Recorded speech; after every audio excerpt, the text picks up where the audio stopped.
So zero trust is, for lack of a better term, a way to change our mindset from trusting perimeters to not trusting perimeters. That's where the term comes from. The big spin there is we're going to implement pillars that identify different security constraints across the board, the continuum of access. So if I come to a system and want to get access to a file, I have to confirm my identity. The data that's there, we have to prove that that data integrity is sole. I mean, it's a lot of work to make sure that from start to finish, that you're supposed to have access to that file. And it sounds very nuanced, but it's really taking a look at your system, knowing where your data is, knowing who has access to it, and how can you segment that type of work off so that if bad things happen, you don't lose all of your access in that same forefront. That resonates. At a high level, then we have gone to checking people when they come to the front door. Once they're in the front door, now we've taken a different approach, which is to say, trust no one that's inside, query them always, and provide access only on an as-needed basis. Is that fair? More succinctly is re-engage that trust every stop of the way. Okay. So the assumption is persistent. It's a very persistent model.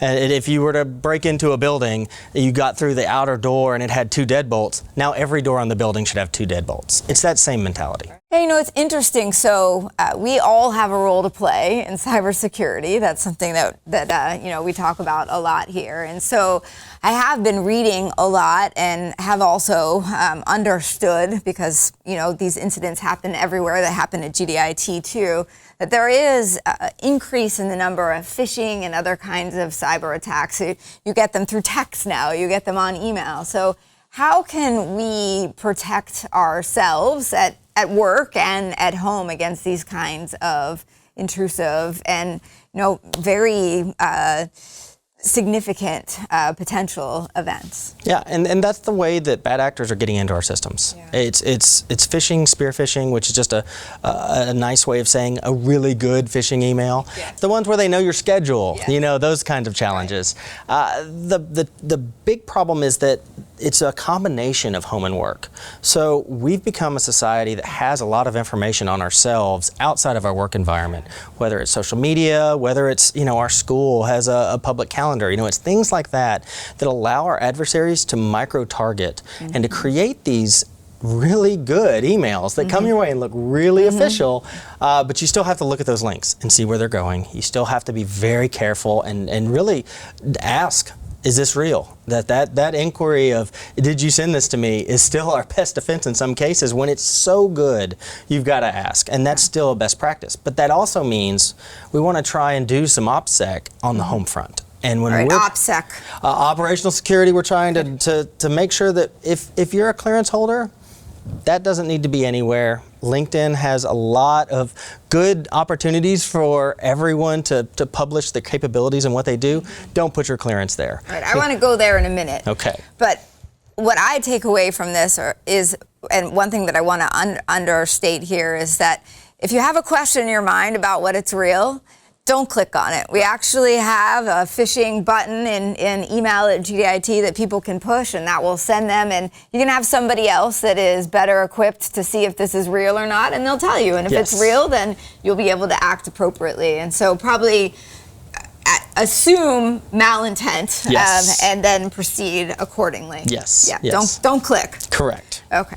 So you started to talk about social media platforms, and obviously we're all on them. You mentioned LinkedIn, that's certainly one of them. There are many others that are out there, and GDIT I use LinkedIn, and it's a great way for us to promote good things that are happening at GDIT, the culture that we have here, and all those sorts of things. But how do we protect ourselves and our accounts on those platforms? Any tips on how you might proceed more safely in those environments? So it's a matter of what you share and to whom. Okay. So with Facebook and Instagram and other social media sites that are kind of that personal nature, you really have to curate who is in your safe to receive lists. You know, you don't want to be sharing a lot of information in the public space. When it comes to some of our quasi-business type roles like LinkedIn, we want our employees to talk about the fact they work for GDIT because we want to have others see great individuals what's going as a on here? recruiting tool. Yeah, right. You know, part of why I came here was knowing great contacts that worked here. So it's not a door to close, but it's a door to protect. Okay. And so we have to make sure that we're putting the right information out that doesn't include, you know, where do we work, what customers we may service, what our clearance levels may or may not be. Okay. All of that information is not to be shared. And what do I do for a day? You know, a day in the life. You know, if you can clean it up to what those capabilities are, right. you know, that's where we can get that pure reaction back and forth. And I think the marketing organization is putting some information up that has a few more details on things to think about with respect to your account and privacy settings and all those sorts of things. Well, and when we start talking about security of accounts, we're talking about password managers. And we're talking about making sure you have appropriate Wi-Fi password controls 1, 2, 3, 4, 5, 6. Not a good one. No. Okay. You have to change that. Right. Change the codes all across the board. None of the password is password. You know, those kind of things. Okay. But making yourself a harder target is really something that's 24/7 and it's around the clock. You don't want to have anybody have a vehicle to come into your office workspace because they defeated your personal workspace. So we should probably all, particularly as work and home blend even more, we probably should all go out and check out those LinkedIn tips and make sure that we are doing our piece to protect ourselves both at work and at home, and probably for our kids too. You and I were talking about we have children out there in the digital world as well. Yes, and teaching them that people are trying to trick you. Right. And that's the hard part. Yeah.